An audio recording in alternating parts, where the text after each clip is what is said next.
Hello everyone, कैसे हैं आप सभी। उम्मीद करता हूं सभी स्वस्थ होंगे, ठीक होंगे, आपकी पढ़ाई भी सुचारू रूप से चल रही है। प्यारे बच्चों, जो हिंदी नंबर 1 सीरीज जो हमारी चल रही थी, जिसके अंतर्गत हम लोग हिंदी व्याकरण पढ़ रहे थे, आज हम लोग हिंदी व्याकरण के अंतर्गत पार्ट 14 के बारे में चर्चा करेंगे। और पार्ट 13 में हम लोगों ने पढ़ा होगा, आपको याद होगा, यन संधि का पहला नियम हम लोगों ने पढ़ लिया था। तो आज हम चर्चा जो करने जा रहे हैं वो यन संधि का जो नियम रूल सेकंड है उसके बारे में चर्चा करेंगे। तो रूल सेकंड क्या है कि उ या दीर्घ उ के साथ में, उ या दीर्घ उ के साथ में यदि असमान स्वर जोड़ देते हैं, क्या जोड़ देते हैं, असमान स्वर जोड़ देते हैं बेटा, तो क्या प्राप्त होता है, वह प्राप्त होता है। क्या प्राप्त होता है बेटा, वह प्राप्त होता है। अब ध्यान से देखना, यहाँ पर मैंने कल एक चीज बताई थी, आप लोगों को याद हो। देखो, यदि आप लोगों को ये नियम पढ़ना है, ये सेकंड नियम या समझना है, तो आप लोगों को यन संधि का जो पहला पार्ट था, वो जो 13 हम लोगों ने पढ़ाया था, वो आप लोगों को देखना है, नेसेसरी है। क्योंकि वो यदि नहीं पढ़ोगे तो ये समझ में नहीं आएगा। कोशिश करोगे तो वैसे आ भी जाएगा। मैंने बताया था आप लोगों को कि ई या दीर्घ ई से तो क्या बनता है, यह बनता है। ऊ से क्या बनता है अभी, या दीर्घ ऊ हो तो क्या बनता है, वह बनता है। और री ऋषि हो तो क्या बनता है प्यारे बच्चों, रे का निर्माण होता है। ये हमें याद है तो हम लोग आसानी से कर सकते हैं। ठीक है, हाँ, आगे देखिए। तो एक बात तो हो गई, यहाँ कोई स्वर नहीं जोड़ा, इसका मतलब क्या हो गया, ऊ हो या दीर्घ हो तो क्या प्राप्त होता है, वह। हलंत हटाने के लिए क्या करेंगे, स्वर जोड़ेंगे। स्वर ए जोड़ देंगे तो वह हो जाएगा।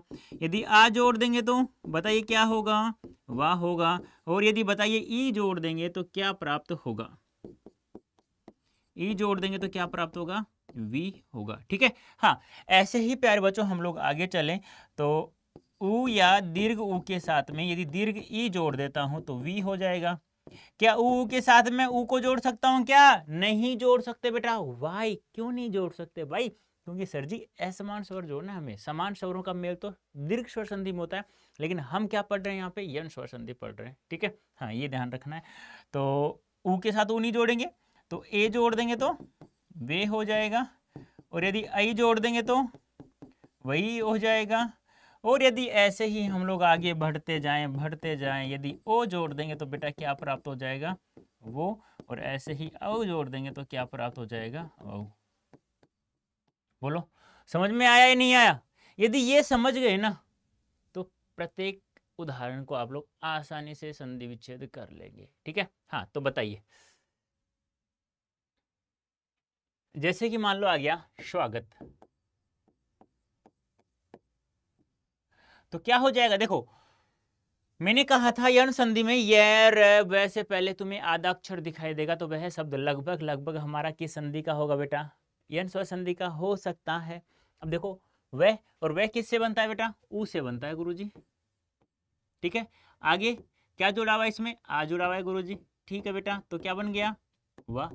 वही नियम कल वाला, पहले वाला स्वर है वो किस में जोड़ते हैं, आधे वाले अक्षर में। आधा क्या है हमारे पास, श में ऊ जोड़ देंगे तो क्या हो जाएगा, शु हो जाएगा। बोलो हुआ या नहीं हुआ। दूसरे वाले को जो का त्यों लिखते हैं गुरुजी। ठीक है, आगे क्या बचा, गत, गत का गत, तो शुधन आगत हो जाएगा। बना या नहीं बना, ऐसे ही बताइए मुझे। स्वल्प का क्या होगा, बता सकते हैं मुझे, स्वल्प का संधि विच्छेद क्या होगा। वैसे पहले आ रहा है, वह किससे बनता है भाई, ऊ में क्या जुड़ा हुआ है, ए, तब क्या बना, वह। ठीक है, अब ये नियम है ना, बार बार ऐसे नहीं लिखने की पड़ेगी। यदि आपको पता हो उसे वह बनता है, ए जुड़ा हुआ है, सीधा कर सकते हैं आप लोग ऐसे, इस प्रकार से शूधन अल्प। लेकिन इसके लिए क्या होना चाहिए, अभ्यास होना चाहिए। कहते हैं ना, करत करत अभ्यास के जड़मति हो तो सुजान। यदि आप लोग बार बार अभ्यास करेंगे किसी भी चीज का, तो कोई भी चीज आप लोगों के लिए समस्या खड़ी नहीं करेगी, वो आसानी से याद हो जाएगा। क्योंकि करत करत अभ्यास के जड़मति हो जाए, यानी कि एक मूर्ख बुद्धि इंसान, जड़ बुद्धि जो होता है ना, वो बार बार यदि किसी चीज का अभ्यास करता है ना, तो वो भी चतुर चालाक समझदार बन जाता है। और आप तो वैसे ही समझदार तो हैं। ठीक है, तो अब यहाँ देखिए, ये क्या लिखा मैंने, वदवर्थ। ये बता सकते हैं मुझे आप लोग, यहाँ तुम्हें दिक्कत आएगी एक, यदि आपको नियम याद है कल वाला तो कोई दिक्कत नहीं आएगी। देखो यहाँ पर वैसे पहले वह किससे बनता है, ऊ में क्या जुड़ा हुआ है, ए, तो क्या बन गया, वह। पहले वाले स्वर को जोड़ते हैं आधे वाले में तो क्या हो जाएगा, वधु। ये तो गलत है। क्यों? वधु शुद्ध कैसे होता है? ऐसे। और कल मैंने बताया था आपको, याद हो तो, याद है क्या? नोट डाल के मैंने लिखवाया था क्या कि स्त्री सूचक शब्दों में, किसमें? स्त्री सूचक शब्दों में अंतिम वर्ण, कौन सा वर्ण? अंतिम वर्ण कैसा होता है? दीर्घ ई या दीर्घ ऊ होता है। बोलो बताया नहीं बताया? याद है? उदाहरण के लिए बहुत सारे बताए थे, देवी, स्त्री, भू, वधु, याद है? याद है क्या? और नंबर दूसरा नियम क्या बताया था? यदि उपसर्ग होगा, उपसर्ग होगा तो उसका अंतिम वर्ण, उपसर्ग का अंतिम वर्ण क्या होता है? लघु ई या लघु ऊ होता है। बताया था मैंने बहुत सारे उदाहरण, प्रति, अभी, शु। देखो यहाँ पे शु उपसर्ग है। यहाँ पे आपसे पूछा जाए कि बताइए स्वागत में उपसर्ग क्या है? शु। स्वल्प में शु। आगे बात करेंगे कि आ भी उपसर्ग है, वो बाद की बात है। जब हम लोग उपसर्ग पढ़ेंगे ना, वहां हम लोग इसकी चर्चा कर लेंगे कि आ कैसे निकालेंगे, कैसे नहीं। तो आप कहोगे कि हाँ, अब यहां आ गया कि गुरुजी अब यहां दीर्घ ऊ का प्रयोग होगा। तो देखो, लघु ऊ को दीर्घ ऊ में परिवर्तित कर सकते हैं बिना काटा पीटा के, लेकिन दीर्घ ऊ को लघु ऊ में परिवर्तित करेंगे ना तो फिर काटना पड़ेगा। इसलिए तो मैंने हमेशा लघु ई और लघु ऊ लिखता हूं, क्योंकि लघु ई यानी छोटी ई को बड़ी ई बनाने में कोई दिक्कत नहीं आती, छोटे ऊ को बड़ा ऊ बनाने में कोई दिक्कत नहीं आती है। तो बन गया, तो दीर्घ ऊ हो गया। तो पहले वाले स्वर को आधे वाले अक्षर में जोड़ दो तो क्या हो जाएगा? वधु।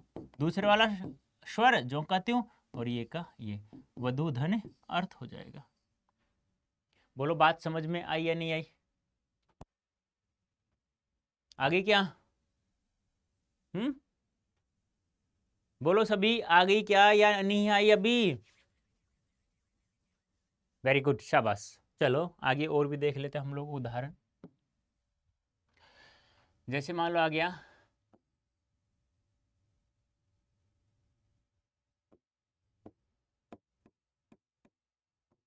वधवागमन, तो क्या हो जाएगा? ऊ बन रहा है, ऊ में क्या जुड़ा हुआ है? आ। तो क्या बन गया? वाह। बोलो बना या नहीं बना? बना ना। अब वधु है तो आ रहा है दीर्घ बनेगा, तो सीधी सी बात है क्या हो जाएगा? वधु धन आगमन। बोलो कर सकते हो या नहीं कर सकते भाई? कर सकते हो, वेरी गुड।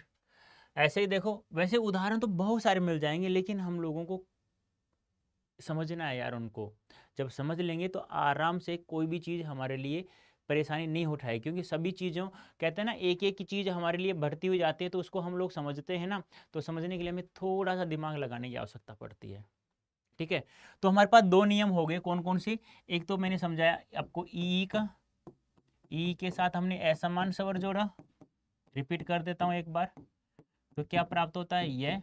दूसरा हम लोगों ने पढ़ा, ऊ के साथ हम लोगों ने क्या जोड़ा? असमान स्वर जोड़ा, तो क्या प्राप्त होता है? वह। अब इन दोनों के, यदि मैं आप लोगों को कहूँ कि ये दोनों समझ में आए या नहीं आए, तो वो तो आप लोग मुझे बता सकते हैं। तो बता सकते हैं तो मुझे बताओ, कल मैंने कुछ उदाहरण दिए थे, तो बताओ इसका क्या किया था। तो देखो, ये से पहले आ रहा है ना, तो क्या हो जाएगा? ई धन क्या जुड़ा हुआ है? ऊ। सीधी सी बात है, तो यूं हो गया। अब ई को तरह में, आधे तरह में तोड़ूंगा तो क्या हो जाएगा? ये हो जाएगा। लेकिन तुम कहोगे सर ये तो स्त्री सूचक है। वेरी गुड, तो क्या हो जाएगा? ई हो जाएगा। अब आप लोग कर सकते हो, स्त्री, ऊ का ऊ, ची का ची, और तय का तय। आई बात समझ में? एक शब्द और दिया था मैंने, आप लोगों को याद हो तो, नार्योचित। बहुत बार एग्जाम पूछा गया है बेटा, बहुत बार एग्जाम में पूछा गया है। ठीक है, तो क्या हो जाएगा? ई, ई के साथ में क्या जुड़ा हुआ है? ऊ, तो क्या बन गया? यू। बोलो बना है नहीं बना? अब ऊपर वाला रे हमेशा मैंने बताया था कि ये जो रे होता है ना ऊपर वाला, वो स्वर रहित होता है। इस जो ये 14 है पार्ट है, 15 पार्ट हम लोग जो पढ़ेंगे ना, पहले तो यण संधि को एक बार कंप्लीट कर ही लेते हैं, फिर मैं रे का नियम बता दूंगा। मुझे याद दिलाते रहना आप लोग कमेंट बॉक्स में, सर के रे का नियम बता रहे थे आप लोग, क्योंकि रे 3 तरह से लिखते हैं हम लोग। एक ऐसे भी लिखते हैं, एक ऐसे भी लिखते हैं, एक ऐसे भी लिखते हैं, और एक ऐसे भी लिखते हैं। ये कैसे लिखा जाएगा? वैसे इसी के रूप में सारे के सारे, तो 3 तरह से लिखा जाता है, इसे बोलते हैं रेफ। ठीक है, हाँ, तो ये हम लोगों को समझना है। ठीक है, हाँ, तो क्या हो जाएगा?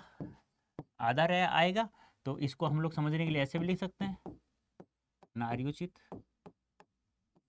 आधे रह में ई जोड़ दूंगा तो क्या हो जाएगा, नारी। तुम कहोगे सर तो स्त्री स्त्री सूचक है, वेरी गुड, शाबाश। इस प्रकार से ही आप लोगों को याद करना है। तो क्या हो जाएगा, दीर्घ ई, तो क्या हो जाएगा, नारी धन उचित हो जाएगा। कर सकते हैं, बताइए मुझे जल्दी से, कर सकते हैं या नहीं कर सकते? चलो बताओ, फिर मैं कुछ तुम्हें एग्जाम होमवर्क दे देता हूँ, तो करना, ठीक है। जैसे स्वच्छ, ठीक है, हाँ, दोनों मिक्स दे रहा हूँ। जैसे अध्ययन, ठीक है,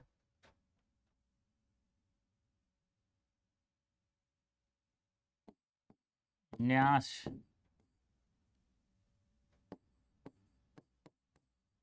अन्विति, ठीक है,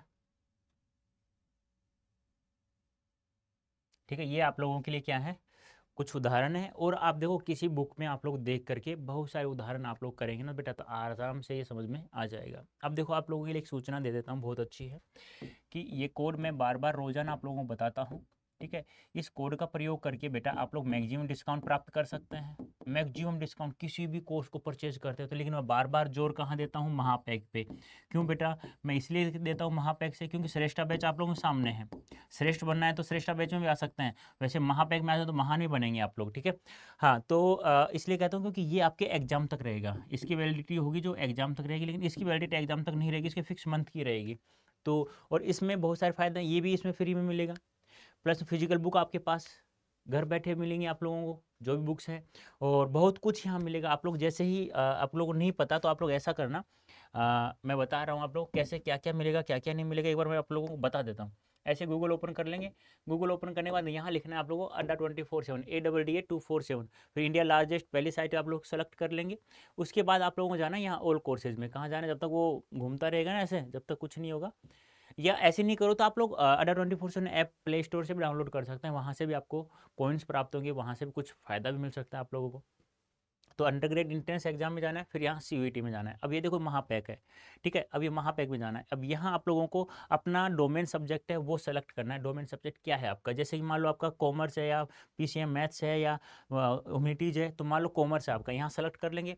अब यहाँ देखो, यहाँ परचेज करने से पहले आप लोग यहाँ देखेंगे कि आपको क्या क्या यहाँ से प्राप्त हो रहा है। यहाँ सब कुछ टोटल इन्फॉर्मेशन आपको दी जाएंगे कि यहाँ आप लोगों को क्या क्या प्राप्त हो रहा है, क्या क्या प्राप्त नहीं हो रहा है, टोटल इन्फॉर्मेशन है यहाँ पे, ठीक है। तो आप लोग क्या करेंगे फिर यहाँ पे, यहाँ से करेंगे आप लोग बाय नाउ। बाय नाउ करने के बाद में जो मैंने जनरल कोड सामान्य कोड बताया था सभी के लिए, कि किसी भी सब्जेक्ट के डोमेन सब्जेक्ट के लिए आप लोग इसका अप्लाई करेंगे तो आप लोगों को मैक्सिमम डिस्काउंट प्राप्त हो जाएगा। देखो ये अनवांटेड आ जाते हैं बेटा, जिनको नहीं बोला है वो भी आ जाता है, ठीक है। तो ये देखिए आप लोग, ये देखिए आप लोग, देखो इस कोड से कितना फायदा हुआ हमारा। एक जनरल सामान्य कोड है Y551, क्या कोड है Y551, और किसी के डोमेन सब्जेक्ट के साथ या जीटी लैंग्वेज कहीं पर भी आप लोग किसी बैच के साथ इस कोड का प्रयोग करते हो तो मैक्सिमम डिस्काउंट प्राप्त होता है। कैसे, ये देखो 2210 रुपये का आपको डिस्काउंट प्राप्त हुआ है, मात्र 10,000 रुपये का कोर्स, 10,000, वो कब तक, आपके सीयूटी 2024 के एग्जाम तक। प्लस में इसके साथ बेनिफिट और देखो, बुक तो आपके पास पहुंचाई जाएंगे, फिजिकल ई बुक भी आपको मिलेंगे, प्रत्येक कोच आपको फ्री मिलेगा, आपके प्रत्येक टेस्ट सीरीज आपको फ्री मिलेंगी, प्लस में क्लास 12th की भी तैयारी करवाई जाएगी। इसमें भी हम लोगों को 95% से अधिक अंक प्राप्त करना है, और सीयूटी में तो 100% प्राप्त करना ही है, तभी आप लोग एक आपके मनपसंद सपने वाली कॉलेज आपको प्राप्त होगी। तो प्यारे बच्चों, कैसा लगा सेशन, उम्मीद करता हूँ आप लोग बहुत अच्छा लगा होगा। तो अच्छा लगा तो यस या नो में कमेंट अवश्य करके मुझे बताएं, और इन उदाहरणों के आंसर मुझे कमेंट बॉक्स में चाहिए। ओके प्यारे बच्चों, अभी के लिए इतना ही, धन्यवाद, थैंक यू सो मच।